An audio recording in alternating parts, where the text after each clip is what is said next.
तुम एक बन की कीमत सीधे 10 लाख रुपए रखते हो। सबको लगता है कि तुम पैसे के लिए पागल हो चुके हो, लेकिन किसी को ये नहीं पता कि असल में तुम घाटे का सौदा कर रहे हो, सिर्फ अपने गुरु के दिए हुए टास्क को पूरा करने के लिए। अब तक तुम्हें लगातार एक हफ्ता हो चुका था ठेला लगाए हुए, लेकिन एक भी बन नहीं बिका। तभी जब तुम सोच रहे थे कि आज भी पूरा दिन बेकार गया, तभी कानों में अचानक शोर सुनाई दिया। किसी फैन ने कहा कि इस गली में एक स्टॉल वाला 10 लाख का एक बन बेच रहा है। आज देखते हैं ऐसा कौन सा बन है जो 10 लाख में बिक रहा है। ये सुनकर तुमने ऊपर देखा तो सामने एक मोटा आदमी स्टॉल के आगे खड़ा था। उसने बोर्ड देखा और बोला, छोटे मालिक, इसमें कौन सा मीट है? इसे खाने से उम्र बढ़ती है क्या? ये बन आखिर 10 लाख का क्यों है? तुमने जवाब दिया, खाकर पता चल जाएगा। ओहो, बड़ा एटीट्यूड है। ऐसे कॉन्फिडेंस से वही बोलता है जिसके पास सच में टैलेंट हो। चलो मालिक, एक मुझे दे दो। तुमने पूछा, पक्का? उसने कहा, बिल्कुल पक्का। क्या हुआ, तुम्हें डर है मैं पैसे नहीं दूंगा? तुमने शांत होकर कहा, अगर समझदार होते तो पैसे ना देने की बात ही नहीं करते। मोटा आदमी हंस पड़ा, चिंता मत करो, चाहे अच्छा हो या खराब, तुमने जो दाम लिखा है वही दूंगा। अगर बेकार निकला तो अपनी किस्मत खराब मान लूंगा। तुमने ज्यादा कुछ नहीं कहा, बस सिर हिलाया और एक स्टीमर उसके सामने रख दिया। सुप्रीम क्रैब रो सूप बन, प्लीज एंजॉय। अंदर सिर्फ एक हल्का पारदर्शी एम्बर रंग का बन रखा था। पतली सी परत के अंदर सुनहरा सूप साफ दिखाई दे रहा था, जो हल्का हल्का हिल रहा था। बीच में लाल रंग का केकड़े का मीट ऐसे दिख रहा था जैसे कोई धड़कता हुआ दिल हो। ऊपर पूरे 36 फोल्ड बने हुए थे, जो एकदम परफेक्ट मछली के मुंह जैसे लग रहे थे, लेकिन उसमें से जरा भी भाप बाहर नहीं निकल रही थी। रोहित और उसके लाइव स्ट्रीम के सारे दर्शक उस बन को देखकर दंग रह गए। ये खाना नहीं था, ये तो किसी आर्ट पीस जैसा लग रहा था। ये परत सच में है भी या नहीं? ऐसा लग रहा है जैसे कोई गुब्बारा हो। दिखने में तो बढ़िया है, रोहित होश में आते हुए बोला। पता नहीं किसी केमिकल या गोंद से बनाया होगा। आजकल टेक्नोलॉजी और मिलावट बहुत है। इतना कहकर वो हाथ बढ़ाकर खाने लगा, लेकिन तुमने तुरंत उसे रोक दिया। फिर एक पतली सी स्ट्रॉ और सफेद चीनी मिट्टी की प्लेट निकाली और बहुत संभाल कर बन उसके सामने रख दिया। पहले छोटा छेद करो, फिर सूप पियो, उसके बाद पूरा एक बाइट में खाओ। याद रखना, तुम्हारे पास सिर्फ 3 मिनट है। 3 मिनट बाद सूप का तापमान 65 डिग्री से नीचे चला जाएगा और उसका टेक्सचर 60% खराब हो जाएगा। तब ये बस कूड़ा बन जाएगा। रोहित ने आंखें घुमाई, इतना ड्रामा? फिर उसने धीरे से स्ट्रॉ बन के ऊपर वाले हिस्से में घुसाई। जैसे ही स्ट्रॉ ने पतली परत को छेदा, उसी छोटे से छेद से ऐसी जबरदस्त खुशबू निकली जिसे शब्दों में बताना मुश्किल था। उसी पल रोहित को लगा जैसे उसके दिमाग पर किसी ने हथौड़ा मार दिया हो। वो खुशबू सीधे नाक से दिमाग तक पहुंची और उसकी सारी समझ उड़ गई। उसके मुंह में बेकाबू होकर पानी भरने लगा। आसपास जो लोग मजाक उड़ा रहे थे वो भी अचानक वहीं जम गए। ये कैसी खुशबू है? ओह माय गॉड, ये क्या है? मुझे भी खाना है। भीड़ में हलचल मच गई और सबकी नजरें रोहित के हाथ में पकड़े बन पर टिक गईं। रोहित अब लाइव स्ट्रीम तक भूल चुका था। उसने स्ट्रॉ मुंह में रखी और जोर से सूप खींचा। सुनहरा गर्म सूप उसके मुंह में पहुंचते ही उसे लगा जैसे वो तूफानी समुद्र में एक विशाल केकड़े को अपने पंजे लहराते देख रहा हो। फिर उसे बर्फीले पहाड़ों पर ताजा निकले मशरूम दिखे जिन पर अभी भी ओस जमी थी। फिर उसे पुराने तहखाने में रखी 30 साल पुरानी शराब की खुशबू महसूस हुई। रोहित को लगा उसके शरीर का हर रोम खुल गया है। ऐसी खुशी उसने जिंदगी में कभी महसूस नहीं की थी। उसे सच में लगा कि वो घुटनों पर बैठकर पूजा करने लगे। लाइव स्ट्रीम के लोग उसकी शक्ल देखकर हैरान थे। भाई इतना खराब है क्या? स्ट्रीमर को जहर चढ़ गया क्या? लेकिन रोहित ने किसी कमेंट पर ध्यान नहीं दिया। उसने स्ट्रॉ फेंकी और बाकी पूरा बन एक ही बार में मुंह में डाल लिया। पतली परत जीभ पर रखते ही पिघल गई। उसके बाद केकड़े के अंडों का तेल, मशरूम की कुरकुरी फील और शराब की हल्की खुशबू मुंह में फट पड़ी। अलग अलग स्वाद मिलकर जैसे कोई बड़ी सिम्फनी बजा रहे थे। रोहित ने आंखें बंद कर ली और उसकी आंखों से आंसू बहने लगे। तुम हल्का सा मुस्कुराए और बोले, खत्म हो गया हो तो प्लेट नीचे रखो, मेरे ठेले पर लार मत टपकाओ। रोहित ने तुरंत आंखें खोली और तुम्हें घूरते हुए बोला, मालिक और है क्या? चाहे जितने पैसे लगे मैं खरीदूंगा। तुमने सिर हिला दिया। हर आदमी सिर्फ एक खरीद सकता है, आज का स्टॉक खत्म। रोहित पूरी तरह बेचैन हो गया। वो स्वाद जैसे उसका दिमाग छीन चुका था। गुरुजी मैं 10 लाख दूंगा। नियम इंसान बनाते हैं, आपकी कला ऐसे नहीं छिपनी चाहिए। बस एक और बना दीजिए प्लीज। लेकिन तुम बिना जरा भी डिगे ठेला समेटकर घर चले गए। उसी रात रोहित का फूड लाइव स्ट्रीम पूरे इंटरनेट पर वायरल हो गया, लेकिन उसका वो पागलों जैसा नशे वाला एक्सप्रेशन मार्केट रेगुलेशन डिपार्टमेंट की नजर में आ गया। बधाई हो होस्ट, आपने शुरुआती ट्रायल पूरा कर लिया। इनाम, शरीर की ताकत दोगुनी। तुमने मुट्ठी भींची और हथेली में जमा हुई ताकत महसूस की। आंखों में हल्की सुनहरी चमक उभरी। अगर ऐसा है तो शायद वो डिश भी ट्राई की जा सकती है। अगले दिन तुमने सिस्टम से सुप्रीम बन बनाने के लिए 3 सेट सामग्री खरीदी। शाम को जब तुम नाइट मार्केट पहुंचे तो तुम्हारे स्टॉल के आगे लगभग 10,000 लोग जमा थे। कुछ लोग लाइव करने आए थे, कुछ बस ये देखने कि 10 लाख वाला बन असली है या नकली। लेकिन तुम्हें उम्मीद नहीं थी कि भीड़ तुम्हें देखते ही गालियां देने लगेगी। निकल यहाँ से ठग, 10 लाख का बन डकैती क्यों नहीं कर लेता? तभी एक जोरदार आवाज गूंजी, सब चुप हो जाओ। रोहित गुस्से में शेर की तरह भीड़ चीरते हुए तुम्हारे सामने आ गया। तुम लोगों को कुछ पता भी है? बिना खाए बकवास मत करो, वो बन इस कीमत के लायक है। पूरा मैदान चुप हो गया। लाइव स्ट्रीम के कमेंट सवालों से भर गए। भाई इसका ब्रेन वॉश हो गया, पक्का पैसे खाए हैं। तुमने किसी ट्रोल पर ध्यान नहीं दिया। तुमने सीधे नया बोर्ड निकाला, सुप्रीम क्रैब रो सूप बन 10 लाख एक, आज सिर्फ 3 पीस, हर आदमी सिर्फ एक, और यहीं खाकर जाना होगा। भीड़ हंसने लगी। अरे अब तो और महंगा बेच रहा है, वायरल होकर पैसा कमाने निकला है। लेकिन रोहित बेहद एक्साइटेड था। मालिक तीनों पैक कर दो, मैं सब लेता हूँ। तुमने उसकी लाल आंखों की तरफ देखा और सिर हिलाया। तुम कल खा चुके हो। इतना स्वाद लालच से नहीं खाना चाहिए। तुम्हारे शरीर और जीभ को 24 घंटे चाहिए कल वाले बन को पूरी तरह महसूस करने के लिए। आज तुम्हें नहीं बेचूंगा। रोहित लगभग रोने लगा। मालिक प्लीज, मैं तरस गया हूँ, आधा ही दे दो। ये देखकर भीड़ फिर हैरान रह गई। सामने से इतना पैसा आ रहा था और तुम मना कर रहे थे। तभी भीड़ में से एक घमंडी आवाज आई, बहुत ड्रामा कर लिया। सामने शहर का मशहूर अमीर लड़का विक्रांत था। उसके साथ एक खूबसूरत लड़की भी थी। वो हंसते हुए बोला, ये तीनों बन मैं खरीदूंगा, लेकिन खाने के लिए नहीं, अपने कुत्ते को खिलाने के लिए। आज सबको दिखाऊंगा कि 10 लाख का बन कुत्ता भी नहीं खाएगा। इतना कहकर उसने सीटी बजाई। कार से एक डरावना रॉटवीलर कूदकर बाहर आया। भीड़ जोर जोर से हंसने लगी। वाह विक्रांत भाई, अब आएगा मजा। तुमने ठंडी नजर से उसकी तरफ देखा। अपने पैसे उठाओ और निकल जाओ। विक्रांत एक सेकंड के लिए चौंका, फिर गुस्से से चिल्लाया, तू जानता भी है मैं कौन हूँ? तेरे ठेले का कबाड़ा कर दूंगा। तभी सिस्टम की आवाज आई। दुश्मनी भड़काने वाला व्यक्ति मिला। साइड मिशन शुरू। फूड गॉड की इज्जत। मिशन, अपने स्वाद से विरोधी को घुटनों पर लाओ। इनाम, खो चुकी सिचुआन डिश चिकन टोफू की रेसिपी। तुमने गहरी सांस ली और स्टीमर पर हाथ रखा। तुम मेरे खाने के लायक नहीं हो, लेकिन अगर तुम इसे कुत्ते को खिलाना चाहते हो तो आज तुम्हारी जीभ तुम्हें बताएगी कि तुम कुत्ते से भी बदतर हो। इतना कहकर तुमने जोर से स्टीमर का ढक्कन उठा दिया। इस बार तुमने खुशबू को दबाया नहीं। सिस्टम से मिली ताकत के बाद इन तीनों बन की खुशबू कल से 3 गुना ज्यादा थी। ढक्कन खुलते ही केकड़े और सूप की वो जबरदस्त खुशबू तूफान बनकर 100 मीटर तक फैल गई। जो रॉटवीलर अभी तक भौंक रहा था वो अचानक पूंछ दबाकर जमीन पर लेट गया और तुम्हारी तरफ ऐसे देखने लगा जैसे सरेंडर कर रहा हो। उसकी लार जमीन पर टपकने लगी। सबसे पास खड़े विक्रांत का घमंडी चेहरा भी जम गया। ये खुशबू, उसे लगा जैसे किसी ने उसका गला पकड़ लिया हो। वो सिर्फ उस खुशबू को सूंघ सकता था, बाकी कुछ सोच ही नहीं पा रहा था। उसके साथ खड़ी लड़की के पैर कांप गए और वो सीधे जमीन पर बैठ गई। विक्रांत का हाथ अपने आप स्टीमर की तरफ बढ़ने लगा। उसके दिमाग में सिर्फ एक आवाज गूंज रही थी, खा लो, नहीं खाया तो मर जाओगे। तुमने ऊपर से उसे देखते हुए कहा, खाना है? 3 लाख सिर्फ खुशबू सूंघने के लिए हैं। खाना है तो मुझे पापा बोलो। विक्रांत का चेहरा लाल पड़ गया। वो खुद को रोकने की कोशिश कर रहा था, लेकिन वो खुशबू उसकी आखिरी समझ भी तोड़ रही थी। आखिर वो धड़ाम से घुटनों पर गिर गया। पापा एक बाइट दे दो प्लीज। पूरा मैदान एकदम शांत हो गया। तुमने बन उसकी तरफ सरका दिया। लो खाओ, लेकिन याद रखना तुम्हारे पास सिर्फ 3 मिनट है। अभी इसका स्वाद एक 100 नंबर का है। हर मिनट के बाद 10 नंबर कम हो जाएंगे। विक्रांत अब खुद को रोक नहीं पाया। उसने सीधा बड़ा सा बाइट लिया। गर्म सुनहरा सूप उसके मुंह में फटा और उसकी आंखें फैल गईं। उसी पल उसे लगा जैसे उसकी आत्मा ऊपर उठ गई हो। ये कोई साधारण बन नहीं था। ऐसा लग रहा था जैसे पहाड़, नदियां, समुद्र और सालों का वक्त सबको पीस कर उस पतली सी परत में भर दिया गया हो। विक्रांत के मुंह में खाना भरा था और वो कुछ समझ न आने वाली आवाजें निकाल रहा था। उसे पता भी नहीं चला कि उसकी आंखों से आंसू बह रहे हैं। उसने जीभ निकालकर प्लेट पर बची एक एक बूंद तक चाट डाली। लाइव स्ट्रीम पूरी तरह फट चुका था। ये स्क्रिप्ट है। विक्रांत जैसा आदमी घुटनों पर कैसे गिर सकता है? मुझे नहीं मानना जब तक मैं खुद ना खाऊं। लेकिन उसके चेहरे का एक्सप्रेशन फेक नहीं लग रहा। तभी अचानक विक्रांत जैसे पागल हो गया। वो तुम्हारे पैर पकड़कर बोला, दादाजी मुझे और चाहिए, मैं 1 करोड़ दूंगा, बाकी दोनों भी मुझे बेच दो। तभी कुछ यूनिफॉर्म पहने लोग भीड़ में घुस आए।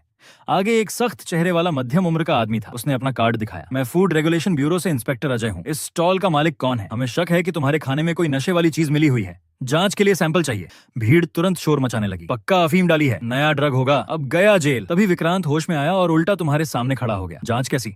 मुझे महंगा खाना पसंद है, इसमें दिक्कत क्या है? बन में कोई गड़बड़ नहीं। इंस्पेक्टर अजय ने ठंडी नजर से उसे देखा। ये लैब टेस्ट तय करेगा, हटो। विक्रांत कुछ बोलने ही वाला था कि तुमने उसे पीछे खींच लिया। ठीक है, जांच कर लीजिए। तुमने साइड होकर स्टीमर उनकी तरफ कर दिया। एक इंस्पेक्टर ने ग्लव्स पहने सैंपल बॉक्स खोला और मशीन निकाली। फिर उसने बहुत संभाल कर एक बन बाहर निकाला और सफेद ट्रे पर रखा। तेज रोशनी में वो बन इतना पारदर्शी लग रहा था कि अंदर का सूप और केकड़े के अंडों की बनावट तक दिख रही थी। इंस्पेक्टर ने चाकू निकाला और काटने लगा। तभी तुमने कहा, रुकिए। इंस्पेक्टर अजय ने तेज नजरों से तुम्हें देखा। डर गए? तुमने सिर हिलाया और उसके चाकू की तरफ इशारा किया। आपका चाकू बहुत कुंद है, इससे परत खराब हो जाएगी और सूप दब जाएगा, टेस्ट की सटीकता कम हो जाएगी। फिर तुमने अपनी पतली धार वाली ब्लेड निकाली। मैं काटता हूँ, आप सैंपल ले लेना। इंस्पेक्टर अजय थोड़ी देर चुप रहा, फिर सिर हिला दिया। तुम आगे बढ़े और एक ही कट में बंद हिस्सों में बंट गया, लेकिन वो टूटा नहीं। अगले ही पल सुनहरा सूप धीरे धीरे कटे हुए हिस्से से बहकर सफेद ट्रे में फैल गया। उसी के साथ पहले से 10 गुना ज्यादा तेज खुशबू निकली। सबसे पास खड़े अफसरों की आंखें तक बदल गईं। इंस्पेक्टर अजय का चेहरा भी गंभीर हो गया। ये खुशबू, इसमें नकली फ्लेवर जैसी कोई बात नहीं है। टेस्ट करने वाले ने जल्दी से सूप के सैंपल लिए और मशीन में डाल दिए।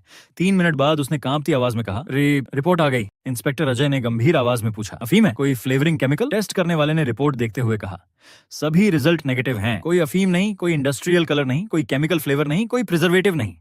भीड़ पूरी तरह हिल गई। सच में कुछ नहीं मिला? फिर इतनी खुशबू कैसे? तभी टेस्ट करने वाले ने आगे कहा, क्योंकि इसमें इस्तेमाल हुई सामग्री का डेटा ही डराने वाला है। इसमें प्रोटीन की शुद्धता बेहद ज्यादा है। ये 99% शुद्ध जून क्रैब रो है। और ये जो खुशबू वाला तत्व है, ये 30 साल पुरानी हुआदिया वाइन से आया है। इसके अलावा इसमें बेहद कीमती मशरूम की थोड़ी मात्रा भी है। उसने अचानक सिर उठाकर पूछा, मालिक, क्या इस पूरे सूप में सिर्फ केकड़े का रो, मशरूम और 30 साल पुरानी शराब इस्तेमाल हुई है? अगर इसमें एक बूंद पानी भी होती तो ये डेटा इतना शुद्ध नहीं आता। पूरा मैदान स्तब्ध रह गया। पूरा बन सिर्फ केकड़े के रो से? इतने केकड़े लगते होंगे। 30 साल पुरानी शराब तो हजारों में आती है। इंस्पेक्टर अजय बार बार रिपोर्ट देखने लगा। उसके सामने खड़ा ये जवान लड़का एक बन को ऐसे बना रहा था जैसे कोई केमिस्ट्री एक्सपेरिमेंट कर रहा हो। ये 10 लाख वाला बन सिर्फ महंगा नहीं था, शायद घाटे का सौदा था। तुमने शांत आवाज में कहा, आटा वॉलनट प्लेन्स के खास गेहूं से बनाया गया है, सिर्फ बीज का 5% हिस्सा लिया गया। आटा गूंथने में 3 घंटे लगे, 2 बार उसे आराम दिया गया। इसकी मोटाई 0.5 मिलीमीटर है और गलती 0.01 मिलीमीटर से ज्यादा नहीं। इंस्पेक्टर अजय कुछ देर चुप रहा। इस जमाने में जहां हर जगह रेडीमेड खाना और मिलावट भरी टेक्नोलॉजी थी, वहां कोई इंसान एक पारंपरिक डिश के लिए इतनी मेहनत कर रहा था। फिर उसने भीड़ की तरफ देखकर ऊंची आवाज में कहा, मौके पर हुई जांच के अनुसार इस स्टॉल का खाना सभी सरकारी मानकों पर खरा उतरता है और ये बन पूरी तरह असली है। उसकी बात खत्म होते ही पूरा मैदान फट पड़ा। ये सच था, रोहित भाई झूठ नहीं बोल रहे थे। मालिक, मुझे भी चाहिए, मैं भी घुटनों पर बैठकर खाऊंगा। लेकिन तुमने हाथ उठाकर सबको शांत किया। आज के सारे बन बिक चुके हैं, कल से नया आइटम आएगा, ऐसी डिश जिसमें चिकन हो चना होगा लेकिन चिकन दिखेगा नहीं। कीमत 888 रुपए। इतना कहकर तुम लोगों की चीख पुकार और चर्चा को पीछे छोड़ते हुए अपना ठेला धकेलकर रात के अंधेरे में गायब हो गए। इस बार सरकारी जांच के बाद तुम्हारा स्टॉल सच में पूरे इंटरनेट पर छा गया।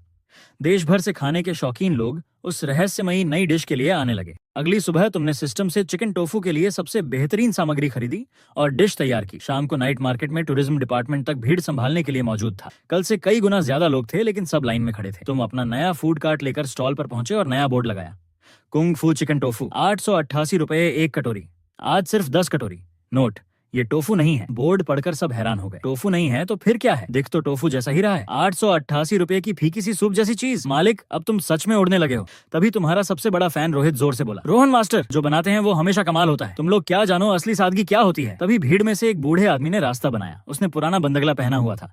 पहली कटोरी मुझे चाहिए। वो शहर के फूड एसोसिएशन के प्रेसिडेंट मिश्रा जी थे। रोहित तुरंत साइड हो गया। मिश्रा जी, आप भी आ गए। मिश्रा जी स्टॉल के सामने पहुंचे और काफी देर तक उस साफ सूप को देखते रहे। उनके चेहरे पर गंभीरता बढ़ती गई। युवा, ये सूप तुमने 3 बार छानकर बनाया है? तुमने सिर हिला दिया। 3 बार। मिश्रा जी ने गहरी सांस ली। ये तो शाही रसोई की तकनीक है, 50 साल पहले ही खत्म हो चुकी थी। आज के बड़े शेफ भी मुश्किल से 2 बार तक पहुंचते हैं। तुम्हारी उम्र ही क्या है? तुमने जवाब नहीं दिया, बस एक कटोरी भरकर उन्हें दे दी। मिश्रा जी ने दोनों हाथों से कटोरी पकड़ी। पहले खुशबू सूंघी। उसमें किसी मसाले की गंध नहीं थी, सिर्फ बेहद शुद्ध मीट की खुशबू थी। फिर उन्होंने एक चम्मच मुंह में डाला। अगले ही पल उनकी आंखें फैल गईं। वो टोफू जैसे दिखने वाला हिस्सा मुंह में जाते ही पिघल गया और गाढ़े चिकन जूस में बदलकर गले से उतर गया। टेक्सचर इतना मुलायम था जैसे रेशम। देखने में टोफू, लेकिन स्वाद सबसे बेहतरीन चिकन जैसा। जरा भी बदबू नहीं। चिकन है लेकिन चिकन दिखता नहीं। मिश्रा जी ने कटोरी नीचे रखी। उनकी आंखें नम हो चुकी थीं। उन्होंने सिर उठाकर तुम्हारी तरफ देखा और अचानक गहराई से झुककर तुम्हें प्रणाम किया। मिश्रा जी की आवाज भर्रा गई। मैं 70 साल जी चुका हूँ। लगा था जिंदगी में ये डिश दोबारा कभी नहीं खा पाऊंगा, लेकिन सोचा नहीं था कि एक नाइट मार्केट के ठेले पर इससे दोबारा मुलाकात होगी। बेटा, ये कटोरी सिर्फ 888 नहीं, 8888 की भी हो तो कम है।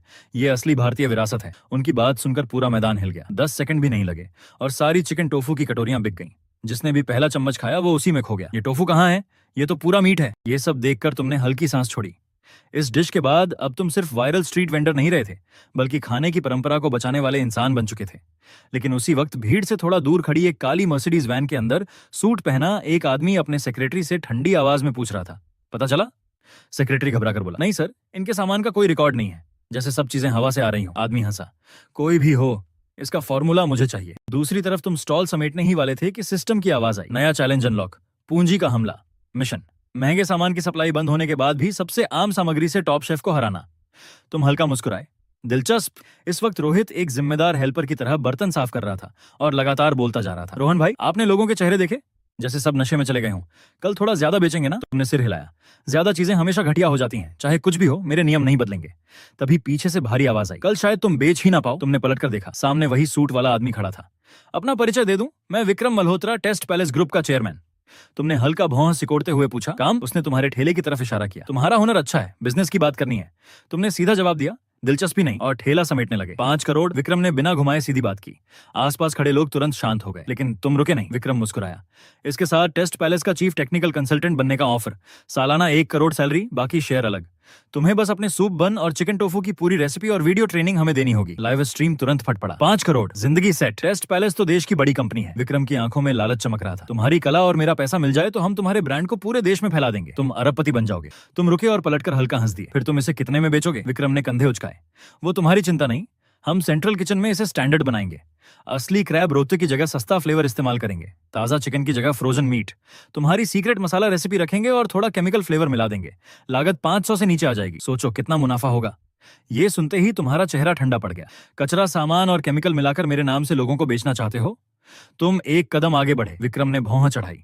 इसे धोखा नहीं बिजनेस कहते हैं। तुमने सिर हिलाया। फिर हम एक जैसे लोग नहीं हैं। मेरे लिए खाना पवित्र है, उसमें शेफ की आत्मा और खाने वाले का भरोसा होता है। तुम जैसे लोग स्वाद की बात करने लायक भी नहीं। तुमने उसकी आंखों में देखते हुए कहा, 5 करोड़ क्या 500 करोड़ भी दोगे तो नहीं बेचूंगा। इतना कहकर तुम ठेला लेकर निकल गए। पीछे से विक्रम की ठंडी आवाज आई, ठीक है, प्यार से नहीं माने, अब देखता हूँ कल तुम्हें एक सब्जी कौन बेचता है। तभी सिस्टम फिर बोला, चेतावनी, होस्ट को पूंजी द्वारा पूरी तरह ब्लॉक किया जा रहा है। नया मिशन, वापसी का वार। महंगे सामान के बिना सबसे आम सामग्री से टेस्ट पैलेस की टॉप टीम को हराओ। नया स्किल अनलॉक, अल्केमी फ्लेम, साधारण सामग्री की छिपी क्षमता जगाने की ताकत। तुम हंस पड़े। बैन करोगे, अब असली कुकिंग देखना। अगले दिन सुबह तुम शहर की सबसे बड़ी मंडी पहुंचे, लेकिन हर दुकानदार तुम्हें देखकर मुंह फेर रहा था। कोई तुम्हें सामान बेचने को तैयार नहीं था। तभी सी फूड मार्केट के कोने में बैठी एक बूढ़ी औरत पर तुम्हारी नजर पड़ी। उसके सामने फटे बोरे में कुछ मुरझाई सब्जियां और हल्का सीला हुआ पुराना चावल रखा था। आम लोगों के लिए वो कचरा था, लेकिन तुम्हारे लिए वही एक खजाना था। बूढ़ी औरत ने उम्मीद भरी आंखों से पूछा, बेटा सब्जी लोगे? तुमने मुस्कुराकर कहा, सब ले लूंगा। वो चौंक गई। ये चावल तो सख्त है, बस फ्राइड राइस बन सकता है। तुमने जवाब दिया, मुझे फ्राइड राइस ही बनाना है। शाम को नाइट मार्केट पहुंचते ही सब दंग रह गए। तुम्हारे स्टॉल के ठीक सामने एक बड़ा लग्जरी स्टेज खड़ा था। सफेद यूनिफॉर्म पहने कई बड़े शेफ लाइन में खड़े थे और एयरलिफ्ट होकर आए ऑस्ट्रेलियन लॉबस्टर, जापानी वाग्यू बीफ और फ्रेंच ट्रफल तैयार कर रहे थे। विक्रम हाथ में माइक लिए मुस्कुरा रहा था। शहर के लोगों के लिए आज टेस्ट पैलेस की तरफ से फ्री फूड फेस्टिवल, सारे टॉप क्लास व्यंजन मुफ्त और अनलिमिटेड। भीड़ पागल हो गई। Free lobster, free wagyu. तुम्हारे स्टॉल की आधी लाइन तुरंत वहां भाग गई। रोहित परेशान होकर बोला, रोहन भाई ये तो साफ गलत खेल खेल रहे हैं, आज हम बेचेंगे क्या? तुमने उसकी बात अनसुनी कर दी। तुमने गाड़ी के नीचे से वही पुराना चावल और मुरझाई हुई पत्ता गोभी निकाली। स्टेज पर खड़ा विक्रम ये देखकर हंसते हंसते दोहरा हो गया, दोस्तों देखो हमारे फूड गॉड आज क्या बना रहे हैं, सड़ी सब्जी और बासी चावल। क्या लोगों को जानवरों का खाना खिलाओगे? भीड़ भी हंसने लगी। ये तो बहुत गरीब लग रहा है, उधर लॉबस्टर इधर बासी चावल। लेकिन तुमने किसी की तरफ देखा तक नहीं। तुमने तेज आंच जलाई, चावल को पानी में जल्दी से धोया और अलग कर दिया। फिर 10 देसी अंडों के सिर्फ पीले हिस्से निकाले और चावल में मिला दिए। हर दाना सुनहरी परत से पूरी तरह ढक गया। यही था मशहूर गोल्ड कोटेड सिल्वर राइस तरीका। लेकिन तुम्हारे हाथों में वो सिर्फ ऊपर से नहीं अंदर तक उतर गया। अगले ही पल तुमने 20 किलो का भारी लोहे का कड़ाहा एक हाथ से उठा लिया। गर्म तेल में जैसे ही चावल गिरा, आग की लपटें 2 मीटर तक उठ गईं। तुम्हारे हाथ इतनी तेजी से चल रहे थे कि लोग सिर्फ धुंधली परछाई देख पा रहे थे। हर चावल का दाना आग में उड़ रहा था। तेज गर्मी ने अंडे की खुशबू को बंद कर दिया और पुराने चावल के अंदर छिपी खुशबू बाहर निकल आई। जले हुए कुरकुरे चावल जैसी महक हवा में भर गई। जो चावल पहले फीके दिख रहे थे अब चमकने लगे। सामने लॉबस्टर खा रहे लोग अचानक रुक गए। ये कैसी खुशबू है? अगर पहले वाला बन नमकीन शानदार था और चिकन टोफू गहरा स्वाद देता था, तो ये फ्राइड राइस सीधा दिल छू रहा था। इतनी अच्छी खुशबू लॉबस्टर से भी ज्यादा। लेकिन तुम रुके नहीं। आखिर में तुमने वो मुरझाई पत्ता गोभी काटकर कढ़ाई में डाली। सिर्फ 3 सेकंड। चावल की बची हुई गर्मी ने उसे पकाया भी और उसकी कुरकुराहट भी बचा ली। फिर तुमने जोर से कढ़ाई हवा में उछाली। सुनहरे चावल की बारिश सीधे 10 सफेद कटोरियों में गिरी। हर कटोरी में चावल पिरामिड की तरह जमा था। हर दाना अलग चमक रहा था। हरे पत्ते ऐसे लग रहे थे जैसे सोने में जड़े पन्ने हो। उठती भाप ने हवा में खुशबू का बादल बना दिया, जिसने सामने के सारे महंगे व्यंजनों की खुशबू दबा दी। तुमने कढ़ाई नीचे रखी और नया बोर्ड टांग दिया, दिल तोड़ देने वाला गोल्डन फ्राइड राइस, 188 रुपए, आज सिर्फ 10 प्लेट। पूरा मैदान कुछ सेकंड के लिए शांत हो गया। अचानक मुफ्त लॉबस्टर किसी को आकर्षित नहीं कर रहा था। मुझे वो चावल चाहिए, वो चमक रहा है। साइड हटो, 188 तो बहुत सस्ता है। तभी एक ऑफिस वाला लड़का सड़क किनारे बैठा अपने आधे खाए लॉबस्टर को घूर रहा था। उसे अभी अभी आखिरी फ्राइड राइस की प्लेट मिली थी। जैसे ही अंडे में लिपटा कुरकुरा चावल उसकी जीभ पर नाचा, उसके हाथ का महंगा लॉबस्टर रबर जैसा लगने लगा। उसकी आंखें भर आईं। यही असली खाना है, वो धीरे से बोला। ये मेरी दादी के चूल्हे की खुशबू है। दूसरी तरफ स्टेज पर खड़ा विक्रम गुस्से से कांप रहा था। वो सड़ा चावल ऐसा कैसे हो सकता है? तभी उसका सेक्रेटरी टैबलेट लेकर कांपते हुए आया। सर, इंटरनेट कंट्रोल नहीं हो रहा। विक्रम ने टैबलेट छीना। सोशल मीडिया पर सिर्फ तुम्हारा नाम था। रोहन का भगवान वाला मुकाबला। बासी चावल ने लॉबस्टर को हराया। पूंजी हमें कचरा खिलाना चाहती है। फूड गॉड ने अमीरों को सबक सिखाया। कमेंट्स में लोग विक्रम का मजाक उड़ा रहे थे। गुस्से में उसने टैबलेट जमीन पर पटक दिया। जितना वायरल होना है हो जाए, देखते हैं वो बासी चावल कब तक चलता है। तभी पीछे अंधेरे से बूढ़ी आवाज आई, कोई फायदा नहीं। विक्रम तुरंत सीधा खड़ा हो गया। गुरुजी, सामने शहर के सबसे बड़े शेफ महेंद्र नाथ खड़े थे।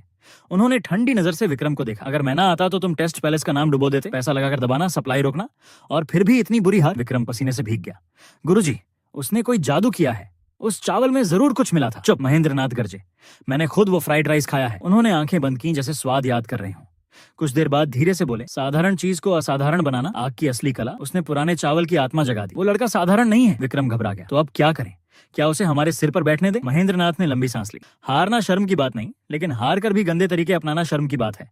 अगर वो शेफ है तो फैसला शेफ की तरह होगा। उन्होंने जेब से काला निमंत्रण निकाला। उस पर सुनहरे अक्षरों में लिखा था, युद्ध, ये उसे दे दो। 3 दिन बाद मैं क्लाउड पैलेस में मुकाबला रखूंगा। दांव पर मेरी पूरी जिंदगी की इज्जत और टेस्ट पैलेस का नाम होगा। विक्रम की आंखें चमक उठी। गुरुजी, आप खुद उतरेंगे? महेंद्रनाथ हल्का मुस्कुराए। काफी समय बाद कोई दिलचस्प प्रतिद्वंदी मिला है। देखना चाहता हूँ वो सच में जीनियस है या सिर्फ चालाक। रुको गाइस, इस वीडियो का पार्ट 2 भी आएगा। अगर तुम्हें ऐसे ही मजेदार मैनुआ के एक्सप्लेनेशन पसंद है तो अपने भाई को सब्सक्राइब कर लो। मिलते हैं पार्ट 2 में।